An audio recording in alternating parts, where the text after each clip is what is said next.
Welcome back, everybody. Now, I said that this video was going to be a live stream, and I wanted it to, but because of my scheduling, I couldn't exactly do that. So, it's just a regular, unedited video of my ranking of all 46 movies that I saw this year ranked. So, this will be a pretty lengthy video since it is 46 movies. So, on the live chat, I know this isn't live, but I know there's a live chat. So if you ask questions, I will be here watching this, and I will answer your questions as soon as possible if I have the time while this video is going on. And just since it's the beginning of the year, I just want to thank you all for watching my videos. At some point, I know I don't get that much views, but I still really appreciate the people who do watch my videos. So thank you very much for that. And 2021, let me have my thoughts in general of the movies in 2021. In general, I thought it was a fun year for movies, much better than 2020. Adjusting my chair. Much better than 2020 ever was. Like, this has been a phenomenal year for movies. So I just hope that we all have movies this year that we absolutely love. With that in mind, while I'm ranking these 46 movies, while I'm moving on, maybe you could share the movies that you saw in the live chat. Maybe you could share, like, whatever's at number 46 for you, whatever's at number 1 for you. While I move along this ranking, this is going to be a pretty lengthy video, as I said, so be sure to just share what movies that you saw, what movies you love, what movies you didn't, and I just hope that you guys keep watching my videos in 2022. So with all that said, let's get started ranking all the movies of 2021. And let's start talking about the worst movie of the year to me. Like, the absolute worst movie of this year. And if you've seen my top 5 worst movies of the year video, you probably know where this is going. At number 46, in last place, is Thunder Force. Now, if you if you watch my top 5 worst of the year list, you probably already saw this coming. And like, you see, I'm going to be looking down a lot because I'm looking at some of my notes as we go along because I can't really memorize this whole list. Anyway, Thunder Force. This is a drab, dull misfire by Netflix. You have Melissa McCarthy as a character, and Octavia Spencer is another character, and they got all their friends like Jason Bateman, and whenever Melissa McCarthy works with her husband, Ben Falcone, those comedies always end up pretty raunchy and weird. So, I just did not like this movie whatsoever. Like, what if Jason Bateman, he had crabby arms and is in a relationship with Melissa McCarthy, who butters him up by, like, rubbing butter on him? I mean, it's that kind of humor that's in this movie. This is just not my thing whatsoever. It's one of the movies this year that I don't plan on rewatching, so it comes in last pretty easily. Number 45, Home Sweet Home Alone.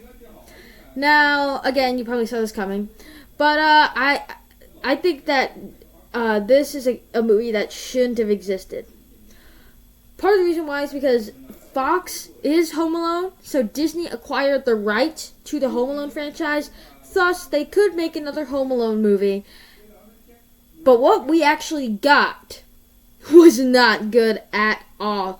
Like, for some reason, they decided to make the robbers sympathetic, and I just think that wasn't a good direction to take things in this film. And they're more sympathetic than the bratty kid that booby traps them himself. Like, what if this kid, instead of booby trapping these robbers that want to rob the house, what if you make the robbers sympathetic? They're a poor family who just want something back because of a misunderstanding. That is not Home Alone. Because the Home Alone movies at the end, they're famous for kid booby trapping because of two bad people who do bad things. But these robbers are good natured, and it was just a misunderstanding. Therefore, you don't want to see them get tortured from the things they established earlier on in the film. So I just thought that this was a Home Alone remake, or kind of a sequel, that it just did not work whatsoever. Number 44, Cinderella. Now, I thought that Cinderella was a film. It was just cringe-inducing from the opening logos to the end credits. That it was just so cringe-inducing and drab and dull.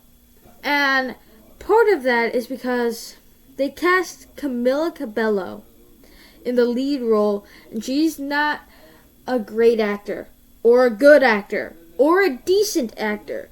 So I can't even buy into the performances of this movie. And like, there's a funny thing in the film. Like, it tries to be funny, but it's not, because you have stuff like Indina Menzel, Elsa from Frozen, and she only sings one song in the film. Whereas Pierce Brosnan, like James Bond, Pierce Brosnan is in the film, and he's terrible at singing. He's terrible, but he sings more than Indina Menzel, Elsa. So that was just, there's just some weird choices in that. And then like some of the CGI even is bad. I just thought this is a total misfire on literally every single level, and this is a film that I just did not like at all. So it's a film, it's just drab and dull. Next up is number 43, The Ice Road. Now, this is a Liam Neeson action thriller. It's one of those Liam Neeson action thrillers, and it's very clunky at its storytelling at times. And as a Liam Neeson action thriller, it's not really an action thriller. It's a road trip movie about them driving around in trucks on top of ice. And that's really not the most interesting plot line to go with this film. Part of that is because Liam Neeson, he's famous for a bunch of other things, like I love the movie Taken. Taken is one of my favorite action thrillers of all time. And it's a great film. It's just awesome on every single level. And while that movie is awesome, this movie's just a road trip, and the action could sometimes feel lackluster. You have like two guys like punching each other inside of a truck while it's moving. Like, that's like the kind of stuff that I would expect from a Liam Neeson action thriller. So this one, it wasn't a total disaster. I did have a bit of fun with it, I guess. But like, would I ever just sit down and watch The Ice Road? No, I would not. Number 42, Old. Old is a film that, it's a strange one, because M. Night Shyamalan is an interesting director. He's done a bunch of great films, and then he's also done some very bad films. He's done great films like The Sixth Sense and Unbreakable. Oh yeah, sorry. My voice is getting a little sore at this point now, and we're only on the 5th from the bottom film. And he's also made some very bad films like The Last Airbender. This is one of his bottom half films. It's kind of right there in the middle of his list, but it was a strange experience to me.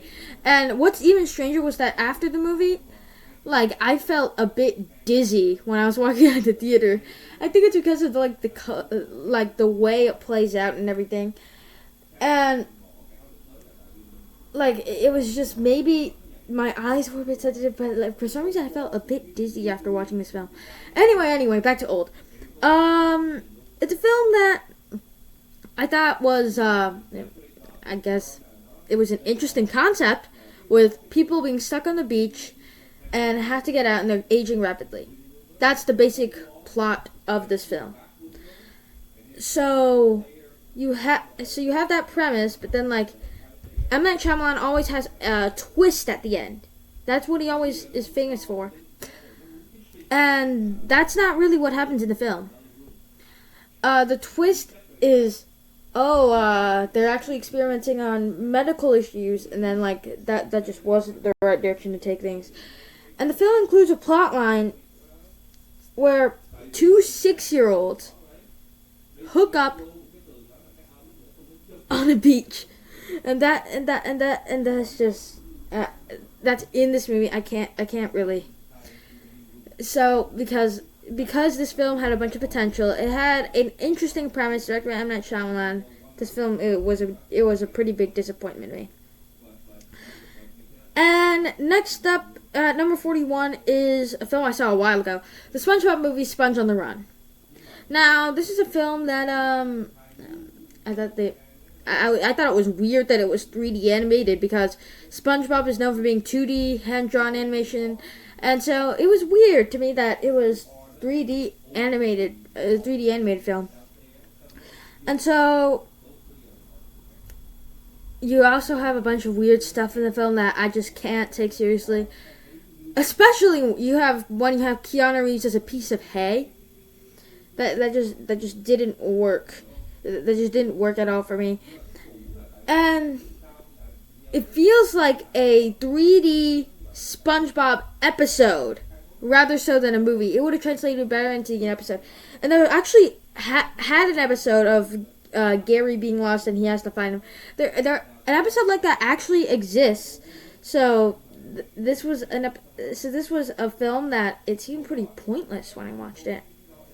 So while I do kind of like the SpongeBob TV show, this movie it felt like it was a waste, and especially since an episode already did this plotline before. Next up, this was a disappointment. Snake Eyes, G.I. Joe Origins. Now, this is a film that is, like, although it's called Snake Eyes, G.I. Joe Origins, like, it defies everything that defines Snake Eyes. He's known for not talking. He's a ninja. He doesn't take his mask off. Those are the stuff that he does. In this movie, I think Henry Golding is a good actor. But in the case of Snake Eyes, I thought that this movie just fell apart. His helmet is off. He's talking all of the time, and he literally doesn't put on the Snake Eyes mask until the last 5 seconds of the film. That's when he finally puts on the Snake Eyes mask. So, and this guy is so unlikable. He makes a bunch of bad choices throughout the film. That's tough to root for him. And you think this movie would be saved by the action sequences. No, the action sequences aren't even that well choreographed. Because, I mean, like, you have choppy action sequences, I would say. They're like quick cuts and shaky cams. So it's hard to follow along with what's happening. And I really should have brought a water bottle in here. My throat is already getting a bit sore. But, I just thought that this is a film, like, it was a huge disappointment. I didn't really enjoy it all that much. Next up, number 39, The Boss Baby Family Business. The Boss Baby Family Business. So, this is a film I actually went to a birthday party for. Like, it was, so I have a friend, he's like a 4th grader, and I went to, I got invited to a birthday party to go see Boss Baby Family Business. At the time of its release, I'm pretty sure I would have rather seen something cooler, like The Forever Purge. I didn't actually see The Forever Purge. Anyways, back to Boss Baby. It's Boss Baby. It's just not. It's not really all that good of a film. So, like, it's just like fart, poop jokes, stuff like that from the original. I did think it was a slight improvement. I did, but no. This is a film that it's just not good for me.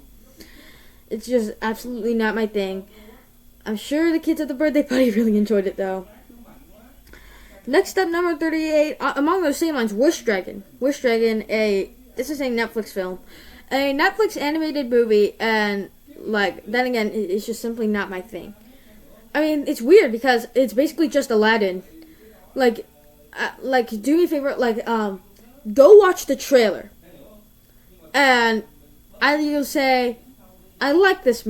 I'm gonna like this movie. I think it's copying from the best, or like just a ripoff of Aladdin, and I'm in that second category there. It is really just a ripoff of Aladdin. Because it follows the exact same beats, even some of the dialogue, but it was just, it never had the charm, the spark, the magic. It didn't have that. So then, like, this is a film that I watched, and I would really rather watch Aladdin. In fact, I'm pretty sure I watched Aladdin right after this to refresh my mind. Then we have number 37, Chaos Walking. Chaos Walking. It's based off of a trilogy of books. I'll tell you, I haven't read the books. I'll start by saying that. And it stars Spider-Man, Lashif from Casino Royale, and Rey from the Star Wars. So, I thought I would have some fun with it, and I did. I actually did. But Chaos Walking, it's a film that I just couldn't really... I couldn't really get a lot of the story. I mean, I found it like a watchable film, but I thought that the storytelling was pretty clunky, and this film I thought it would have worked better as a trilogy of 3 films based off of the 3 books rather than one actual movie. So it's just not really all that good. Although I did find the cast working together, I found that entertaining. Although Tom Holland was the one doing the heavy lifting, so this is a film. It kind of disappointed me on some levels. Then number 36. Looking, The Matrix Resurrections, The Matrix 4.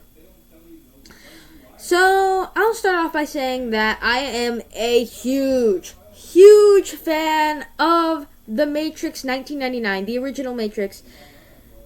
And this film, I thought it was confusing. It was more confusing. Like, the original Matrix, it had sci-fi, it had action, and it had a bunch of stuff that blew our minds back in the 90s, even though I wasn't born in the 90s. I was actually introduced to The Matrix about, 1 or 2 years ago. But Matrix Resurrections, I was actually a good bit looking forward to it because it seemed like in the trailers they would return to form.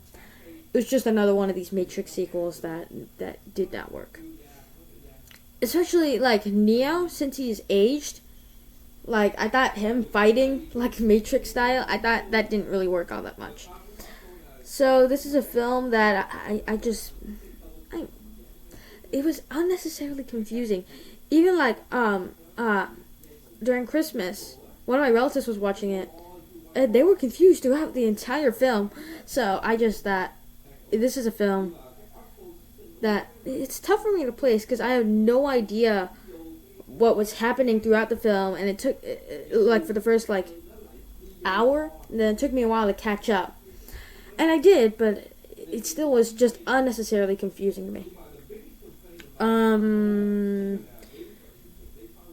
Next up, number 35, Space Jam: A New Legacy.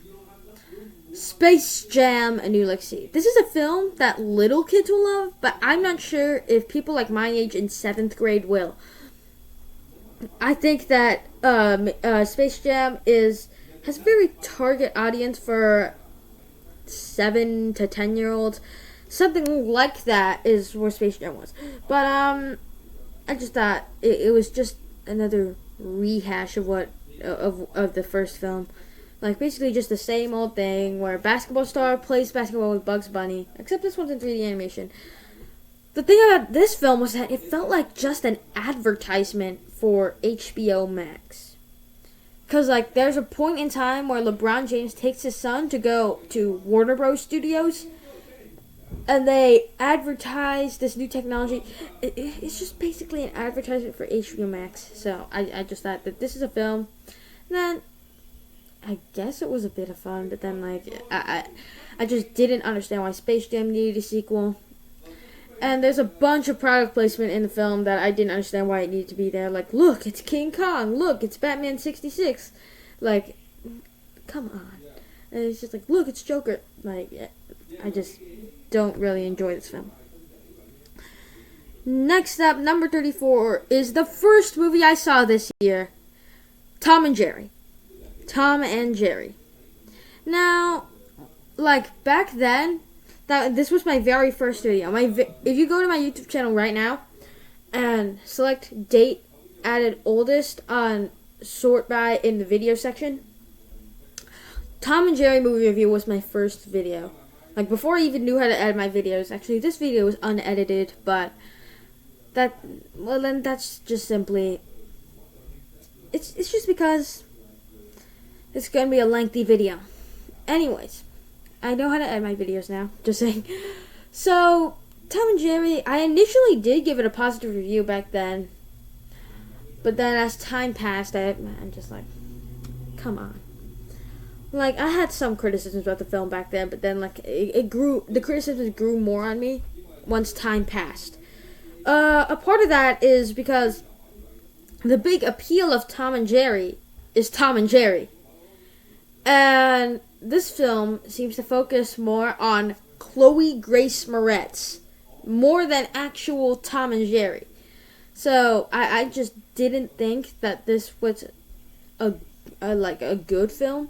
So this is a film that it's kind of on that meh section for me. It's kind of just like a forgettable Tom and Jerry film. The focus is in on this hotel and this wedding and Chloe Grace Moretz. And you don't care about any of the human characters. You're just like, I don't really care about this stuff.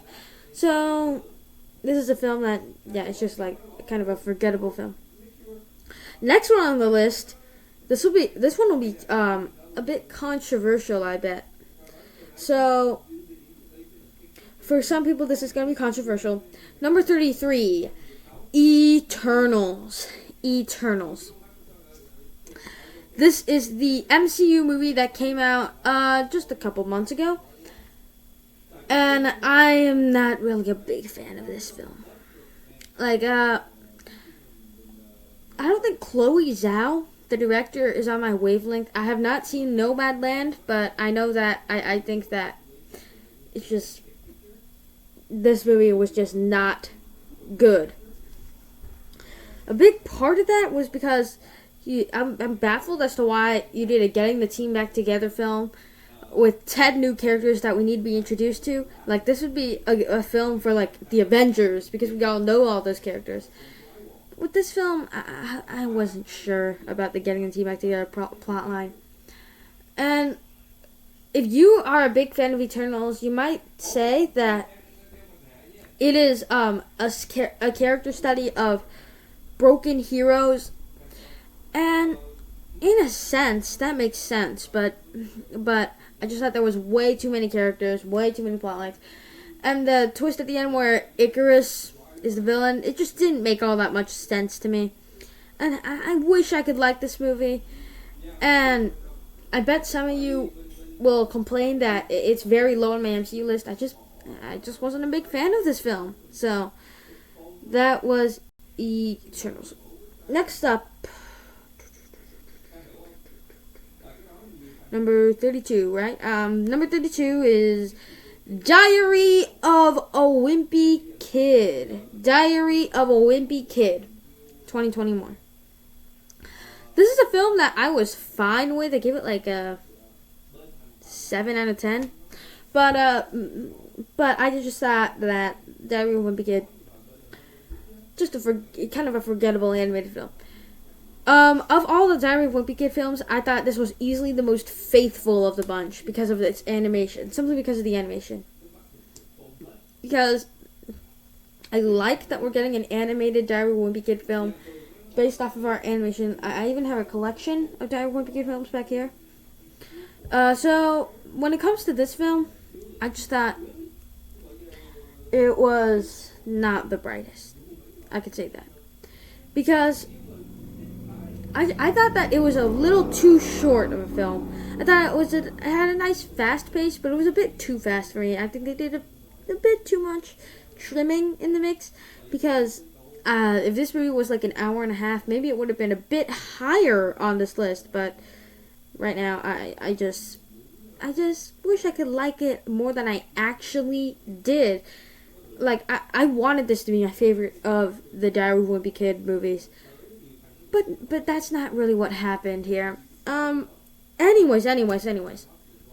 So, we have our, up to number 32. So, we have our bottom 14, 15, like, our bottom 15, I guess. So, that's my bottom 15, and to be clear, let me just stop right now and say that all these other movies I'd safely give a safe, positive review. Okay, next one, number 31, Yes Day. This is a Netflix original film, a family film about parents giving their children a yes day, like they have to say yes to everything. And I thought it was okay, good enough. But I just thought that it's a film that is just kind of forgettable. Like, I think of it this way: would I ever just sit down on the couch in my living room and watch Yes Day? No, I probably wouldn't do that. So this is just a film that is targeted for if you're watching it with your whole family. Maybe that could work. But it's a film I just wouldn't sit down on the couch and I'm just like, hey, I'm gonna watch Yes Day. I wouldn't do that. That'll never happen. But I thought it was good enough. Next up, number 30, Peter Rabbit 2: The Runaway. Now, to be clear, I'm not really a huge fan of Peter Rabbit 1. Like, I thought Peter Rabbit 1 had some clunky storytelling. It's a bit too kiddish. Peter Rabbit 2, it actually kind of surprised me. Like, I thought it took a more serious story and put it in a still very kiddish mode. So that's why it's pretty low on the list, because it's still pretty kiddish. And yet again, it's another one of those films like, would I ever sit down on the couch and watch Peter Rabbit 2? So then it's at number 30. Yeah, but then out of 46, I just wouldn't like sit down and watch Peter Rabbit 2. Like, it's on Netflix right now, but I just wouldn't watch it on my own. So it's a film that I guess I'm fine with. Next up is number 29. Escape Room Tournament of Champions. Escape Room Tournament of Champions. Another one of these forgettable films. It had a bit of schlock value to me, but it's just kind of forgettable. Because then, like, it is kind of just a rehash of the original. Although I thought it fixed some of the problems of the original, because I thought because the original had such a bad twist at the end, this film, it kind of worked on its own terms. So, if you ask me, I would watch Escape Room Tournament of Champions on its own, and you don't need to watch the original. I would say that about this film. So, this is a film that actually kind of surprised me just a bit. Number 28. I bet this one is going to be controversial. Number 28. Reminiscence. Now, this is a film that I watched for the very first time, and I kind of had a good time with it. I just like seeing. The only reason I watched this was because I wanted to see Hugh Jackman in an action movie. I just expected to get some nice sci-fi, and I guess that's what it delivered. So I had fun with this film. Like, I bet it'll be controversial for a lot of you, because on the websites, it's like the most boring movie of the year and everything. I dug it. Like, I enjoyed it. So, yeah, it's just a film that I actually enjoyed a good bit. Next up, number 27. A surprising movie to me. Ron's Gone Wrong. It's another one of these kids movies that's on Disney Plus right now. I did not see it in the theater. I saw it when it came out on Disney Plus. And the fourth grader I said wanted to go see Boss Baby 2 for his birthday. The fourth grader, he watched Runs Gone Wrong, and he said it was kind of bad. And so I just checked it out for the sake of watching another movie this year. And it actually kind of surprised me a bit. It actually has quite a bit of Pixar heart. Like, it's a 20th Century Fox / Disney movie, but it has some Pixar heart also. So that was pretty surprising about this film, because I wouldn't expect a film like this to have Pixar heart. And it has a memorable character in the robot. I thought he was pretty memorable in this way. So it's a film that actually kind of surprised me a bit. Number 26. Okay, so this is the only direct-to-video film that I saw this year. And it is Batman The Long Halloween Part 1. Batman The Long Halloween Part 1. I'm just going to take some of this. Okay. So Batman The Long Halloween Part 1. The Long Halloween is a graphic novel, and it's one of the great graphic novels of Batman. And so they translated it into a direct-to-video animated movie. Now, first of all, I'll say that I have not seen Part 2 yet.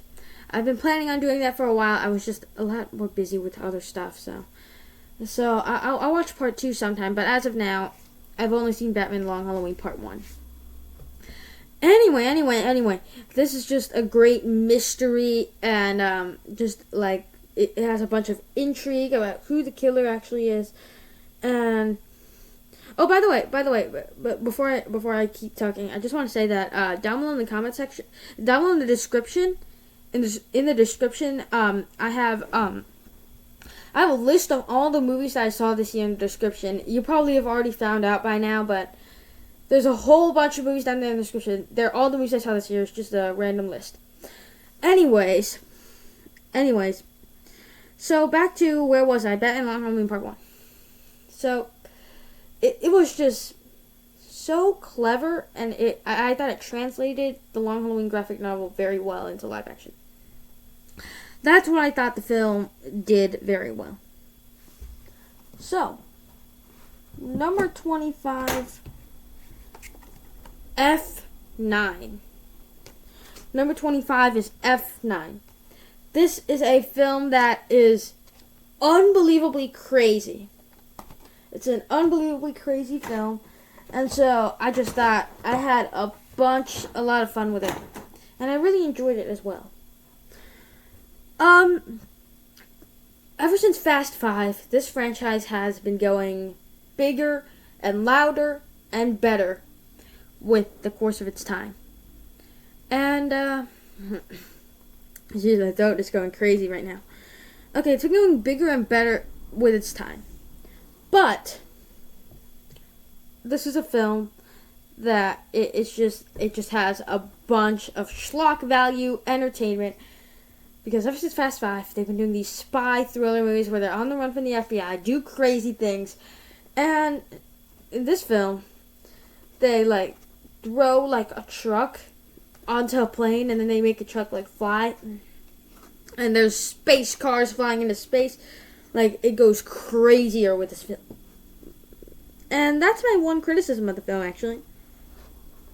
My criticism is that this film, while it does have a bunch of schlock value, it makes it clear that the characters can't die. They don't have casualties because they can't die. So, this is a film that I criticize it because these characters, they can't die. Obviously, they didn't in the film. So there's just no stakes, no sense of urgency in the film.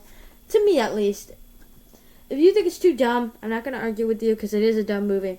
But I just had a lot of fun with the dumbness of the film. What's next? Number 24. Black Widow. Black Widow. Now, this is the very first Phase 4 MCU movie that they decided to kick off in the theaters with a character that died in Phase 3, and this movie should have came out in fall of 2016, but I still really enjoyed this film. Now, certainly, I do have criticism of the film. Like, of course, Taskmaster was a huge dud, a huge letdown in the film. Like, I know a lot of people were disappointed because of Taskmaster. And I agree with you in a certain sense. But I still enjoyed the film for what it was.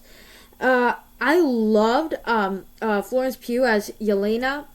I just thought that she had a lot of charisma, and I just thought that she is prime for more appearances in the MCU, especially with her appearance in Hawkeye. I just really enjoy this character. And you also have David Harbour as Alexei, another one of those charismatic characters which just steals every scene he's in. Once again, my biggest complaint was that the villains, Taskmaster and Dreykov, they don't have actual motivation. Taskmaster's just really a henchman with a backstory. But I still enjoyed this film because it is the MCU. Next up, what do we have? Oh, by the way, yeah, this is the bottom half of the year. Some of the bottom half movies I still really enjoy, like Black Widow, I just said. So we finished out our bottom half. Let's see. Alright, kicking off our top half is Cruella. The thing that elevated this one for me was that it was the Disney remake that had a bunch of style. It had the most distinct flair and the distinct style in the film. And it's because the film, I thought Emma Stone was great in the role. But my complaint about the film was that, like, it had a premise about Cruella being sympathetic so that I can't really be on Cruella's side, because if this movie wasn't related to Cruella, this might have made it top 20, but I just can't relate to Cruella, and that's because we know that she will try killing 99 puppies for the purpose of making a Dalmatian coat. So, like, I don't think there's ever going to be a way for this movie to convince me to be on Cruella's side, so that's why it didn't really make it into the top 20. Then again, it's the Disney remake that has the most style to it. 22, Luca, the Pixar film of this year. Now, and Pixar has been doing such wacky, crazy things. They've done Toy Story, Monsters, Inc., The Incredibles, and Finding Nemo. Those are widely different films with different themes, but all of them manage to have this heart to them. Like they always have this message at the end that makes you feel like this movie matters. This movie, however, was a good movie. It was just not one of those movies. So, I'll start off by saying that Luca, it was a solid enough Pixar film. Like, Pixar is always known for doing these wild, crazy films with themes that tug on the heartstrings. This movie wasn't that, but it was just a solid animated movie. That's what I saw this as. It had a theme about accepting people who are different. Kind of like Trolls World Tour. So, I thought that this was a film that I just really, really enjoyed. So, then afterwards, we have number 21. I'm looking right now. So you know what to say. Number 21. I'm going with In the Heights. In the Heights. Now, if you're a big fan of musicals, I bet that you will enjoy In the Heights. It is a solid musical with solid music, and just it had a vibrant style throughout the film. So, this is a film that I bet you would really enjoy. So, I just think that it was a solid enough film. Yeah, that's basically how I would describe it. Like, it had memorable songs, memorable dance numbers. It had everything that you would expect from this type of film. In the Heights. And basically, I think you hear people out there. There are people talking out there. So, while I'm shooting this, it's pretty awkward, but this is the place I do to shoot videos. So, let's see. Anyways. In the Heights. Back to In the Heights. It was about this broken town in a broken community and they just made it work. with vibrant colors and everything. It's all vibrant in its distinctive way. So I'm not really a big fan of musicals. It didn't cut the top 20, and that's what it was. Just I'm just not into musicals all that much. So I thought this was a solid film, but I'm not really a big fan of musicals. If you're a big fan of musicals, go check in The Hideout. You'll love it. Kicking off our top 20 is Fatherhood. Fatherhood. This is a film I enjoyed. Yeah, I certainly enjoyed Fatherhood. But it was a film that I didn't resonate with it as much among those same lines because I'm not a father and I don't resonate with Kevin Hart's character. So I just thought that this was a solid Kevin Hart drama. It has some of his comedy, but rarely do you ever see him in drama films. And so I thought it was solid enough, good enough, and filled with Kevin Hart comedy and performance. Anyways, number 19 is Red Notice. Red Notice. Now, this is a Netflix film starring Gal Gadot, The Rock, and Ryan Reynolds. So The Rock, Wonder Woman, and Deadpool are in this film. And so I had a lot of fun with it. I just had a lot of fun with this concept here. So it's a film that I know it's pretty generic, but given the fact that it's an adventure movie with Ryan Reynolds, Gal Gadot, and The Rock, I really enjoyed this film. So, yeah, like I said, certainly it feels generic. Like it has a bunch of cliches in the film, but it did enough for me to enjoy it. I enjoyed it enough. Number 18, what do we have? Number 18 is Sing 2. Sing 2. This is the film that I saw on Christmas, actually. This is the film I saw on Christmas. So, this is a film that I enjoyed enough. I thought it was actually a slight improvement over the original. And yeah, it's a film that it's an improvement over the original, so I just really enjoyed the stuff that they did with this film.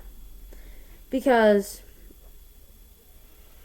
I mean, it is an improvement about this broken lion who is broken because of his wife dying.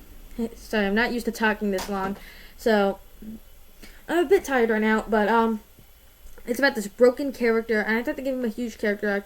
It has some very compelling characters like the lion, as I said, and also has some really uncompelling characters like the villain of the film who has zero motivation whatsoever. But it's solid enough, good enough family entertainment. Okay. Number 17, Encanto. Another film. This is actually one of the only films this year that I saw with my mom. So, my mom, my family invited her to go see it. And the thing is, I showed her the trailer, and she invited a whole bunch of her other friends to see it. So I saw it with a bunch of other people, and it's a solid Disney movie. And I thought that certainly it's not as good as some other Disney movies, but it was good enough for what it was going for. It did exactly what it was going for. And much like In the Heights, it is another film that's kind of written by Lin-Manuel Miranda and communicates through song. And so it's a solid musical with solid characters, and these characters, you care about what's happening to them. You want our lead character's problem to be solved. So I just enjoyed this film enough. It was good enough. Although I do like some other Disney movies better. Keep in mind of that. Okay. Anyways, next. The Conjuring, The Devil Made Me Do It. 16, The Conjuring, The Devil Made Me Do It. So, this is an interesting one for me because I thought it did close out the trilogy pretty well. Although, if we do get a fourth one, I thought this was a trilogy of films. It is the weakest of the trilogy, but I still enjoyed the film. this is probably largely because the Warrens, they obviously have great chemistry, Ed and Lorraine Warren. They always have in all of these films. And obviously it's based on a true story, but it's actually pretty dark and like it's pretty scary in the way it plays out. And so I just really enjoyed The Conjuring, The Devil Made Me Do It. Also one of the only rated R movies I saw this year, along with Matrix Resurrections. Anyways, hold on. 15. Dune. This is a sci-fi film starring Timothée Chalamet. And I enjoyed it enough for what it was going for. It's a film that, like, it goes deep into the world's mythology, and it has great world building, and I understand how many people would like this film. Now, I am somebody new to the Dune franchise. I am. And while this film I enjoy, for the first hour of the film, like, it seems like you're playing catch up with all these moving parts in the film. So it seems like it's introducing the importance of spice, all the houses, their rules, and everything in less than 30 minutes. And it was just a bit hard for me to keep track of all of that. I even needed to Google what that was to memorize all of it. So if you're new to the franchise, then you're going to have a bunch of catch up with this film. But if you are a big fan of the Dune franchise, then you're going to love this film. I enjoy it enough for what it's going for. Number 14, Raya and the Last Dragon. Raya and the Last Dragon.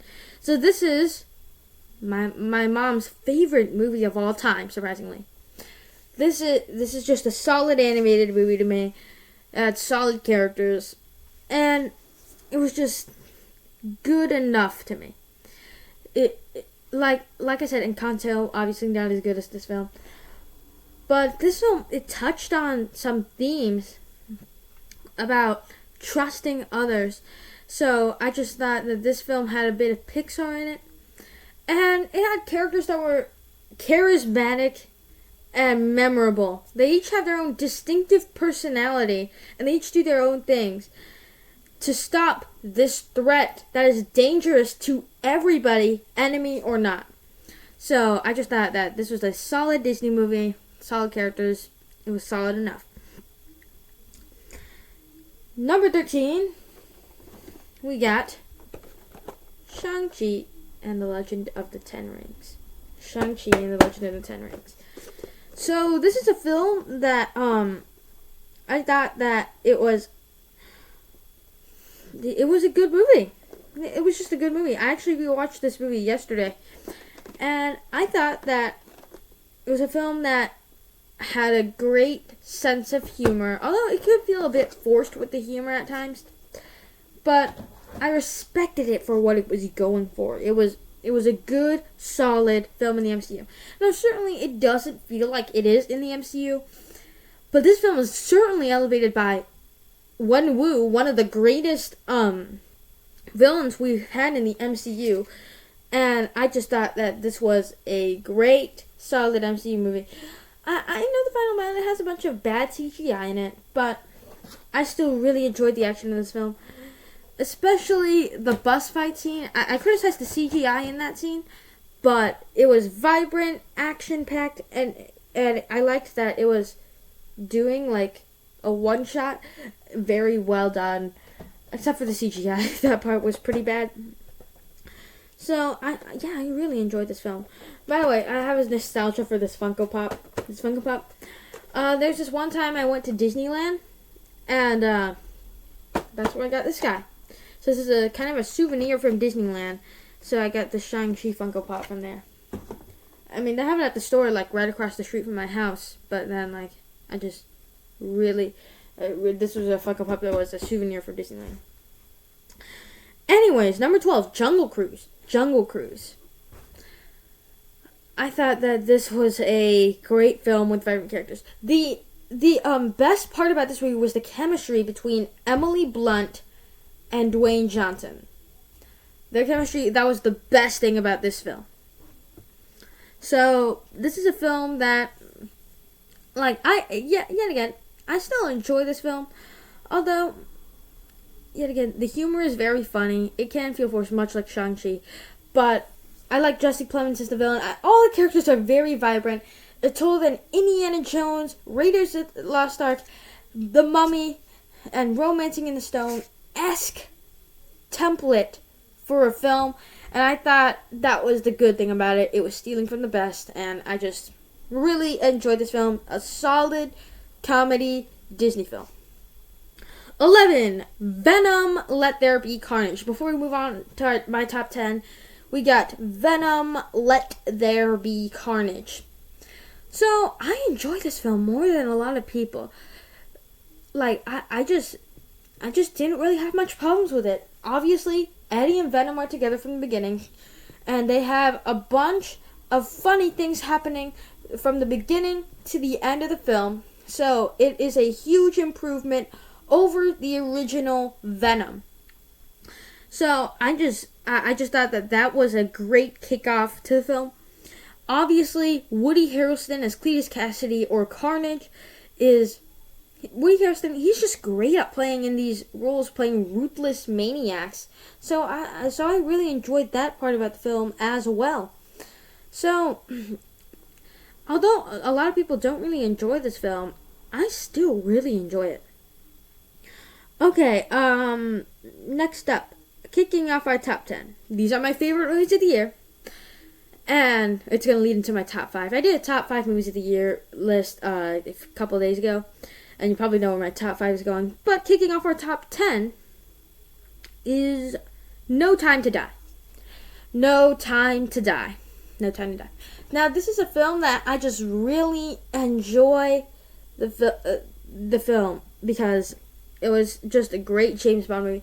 And because it was Daniel Craig's last film as Bond, it set up a gigantic character arc for this character. So I just really enjoyed this film. Rami Malek does a bunch of great things as Safin. And I thought this was a great send-off to Daniel Craig's version of Bond. They actually gave him a character arc. That's something I thought they would never do with James Bond. So I just really enjoyed this film. And it's also one of the best James Bond movies. Next up, we got The Suicide Squad. The Suicide Squad. Now, another one of the only rated R movies I saw this year. James Gunn just found a way to take Suicide Squad and put it in a way that is just a great way to continue things in the film. So I just really dug this movie. Like, the problem with the 2016 one is because they took this very rated R premise and smushed it into a PG-13 rating. This movie doesn't do that. This movie, it lets them do more of the stuff that they do, and it's just a great film. So, The Suicide Squad, you might be surprised that I actually watched this movie. I have, and it's one of the great comic book movies of this year. So, I really dug The Suicide Squad. James Gunn just found a way to take it all, a group of weirdos, put them in this movie. It was awesome. Okay. 8. A ridiculous movie, Godzilla vs. Kong. Godzilla vs. Kong. This was just like a great, ridiculous, dumb, fun movie. Like, I really enjoyed this film. This is a film that, it had all the stuff that you wanted from this film, like, plus some stuff that you didn't want from this film. Like, the human characters, pretty bland, pretty boring.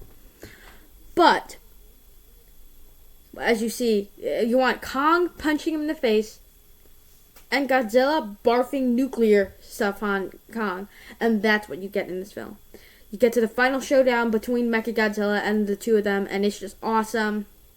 So, this is a film I just really enjoyed. Whew, we're almost at the end of this video. And my voice is already getting pretty hoarse. I need to drink a bunch of water after this, don't I? Okay. Maybe that's what I'll do next year. I'll bring a water bottle right here for me to drink while I record in this long stream. Anyways. Number 7, The Tomorrow War. The Tomorrow War. I really enjoyed this film. Like, when I saw the Rotten Tomatoes score, I'm just like, what? I thought this was a great film. It had aliens, it had machine guns, it had machine guns shooting at aliens. And I had a blast with this film. It was just like a great, great movie. And a big part of that is because Chris Pratt, he's the great action hero in this movie. He's a great action hero. And he just knows how to act these action soldier guys. These guys, they used to be a soldier, and then they just kill a bunch of aliens with machine guns with some other guys. So I had a blast with this film. Next up is a film that a lot of people love.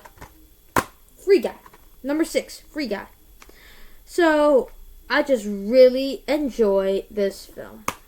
It is just a great way to handle a video game movie that Ryan Reynolds is in, and it's not based off of an actual video game. I just had a blast watching this movie. Like, when it first came out, I actually gave it like an 8 out of 10, but it sat better with me once I rewatched it. So I just really enjoyed this film. And it was a great closeout to the summer. So it was just great movie. And I've rewatched it about like 4 times now. Anyways, so we got Free Guy. Now let's move into our top 5. You probably know where this one is going, because if you've seen my top 5 movies of the year video like just a couple days back, I guess, you probably know where this is going. So, number 5, Spider-Man No Way Home. Spider-Man No Way Home. This is a great film that knew how to do fan service better than any of the films this year. No other movie this year has make people applaud in theaters more than Spider-Man No Way Home. Like, especially, first of all, they were applauding so many times, starting with when Matt Murdock showed up to when Eddie Brock showed up in the credit scene. And I really enjoyed this film because it's just so great. It is so satisfying when you get to the end, and it's a great conclusion to Tom Holland's Spider-Man's story, I would say. It's just awesome in the way it plays out. It's kind of Spider-Man's origin story, though, because he needs to lose a loved one. So that's Ant-Man, this movie, and he needs to have the line said to him, "With great power comes great responsibility." And so I just really enjoyed this version of the origin story of Spider-Man. So this is a film that I just really enjoyed. I've always said I could nitpick this movie, but looking back at it, I just really enjoyed the fan service. That's the thing that I love about this film. Number 4, the best animated movie of this year, The Mitchells vs. the Machines, a film that I rewatched yesterday. I still absolutely loved. It is another film that, while not being Pixar, while being Sony Pictures Animation, tugs at the heartstrings a lot. It's because of this set of characters. It's about a dad who doesn't understand his daughter and wants her to share his interests. And the dad has a great character arc throughout the film because he learns to accept that his daughter loves Phil, while battling a bunch of machines. I don't resonate with that stuff. like just battling a bunch of robots and stuff like that, which is also pretty cool. In battling a bunch of robots, he learns that art and film can be so useful in certain situations. So he had a great character arc throughout the course of this film. In fact, all of our characters have this great charisma and distinctive personality to make them different from one another. So, of all the animated movies that came out this year, this one is easily the best. We made it to the top 3. In third place, Zack Snyder's Justice League. Zack Snyder's Justice League. So, this is the film that it's the director's cut of Justice League 2017. And so, I just really enjoyed the things that Zack Snyder did with Justice League. And I was blown away by some of the changes that Joss Whedon made behind the scenes, because this is just a great film. It's really just a great movie. Like, I didn't see what's wrong with it. Joss Whedon just drew smiley faces and piece of art around this piece of art. Joss Whedon made a Justice League masterpiece. I mean, Zack Snyder made a Justice League masterpiece. I'm getting my directors mixed up now. And so, I just thought that this was a great film. This is a film that made me love superhero movies a bit more even. And it's one of the greatest comic book movies of all time. So I just really enjoyed this film. Our runner-up, A Quiet Place Part 2. A Quiet Place Part 2. Now, if you're wondering where I got this as a Christmas gift from my mom. Anyways, A Quiet Place Part 2, just a great horror movie. You asked me what the greatest horror movie is this year. I haven't really seen much horror movies. How many horror movies did I see? Now I want to know. It's A Quiet Place 2, The Conjuring, The Devil Made Me Do It. And yeah, that's it. I only saw 2 horror movies. But the one that's better is A Quiet Place Part 2. And this is just a great movie.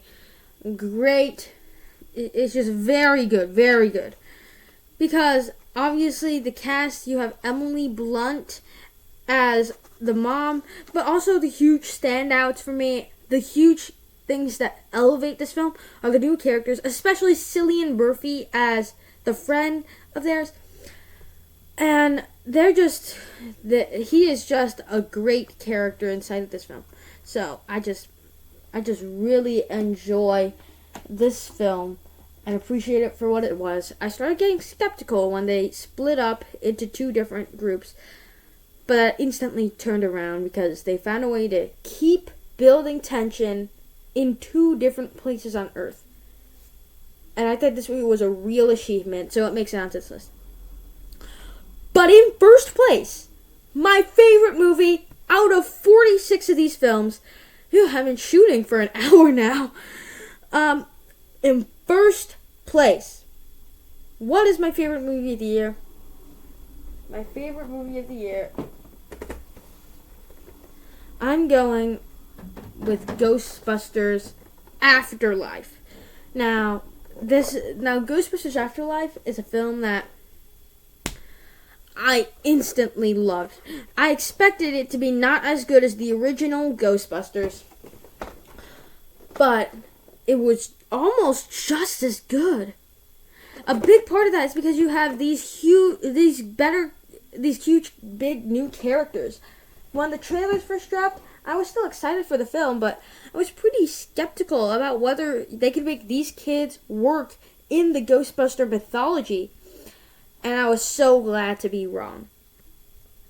This is a film that is a real achievement. It has so much characters. It has McKenna Grace as the scientist, kind of a mini Egon herself, trying to solve this mystery about the ghosts. You also have Paul Rudd as the teacher, and I just really enjoy this film. I just really enjoy this film. Yeah, I guess. I just really enjoy his character, that's what I meant to say.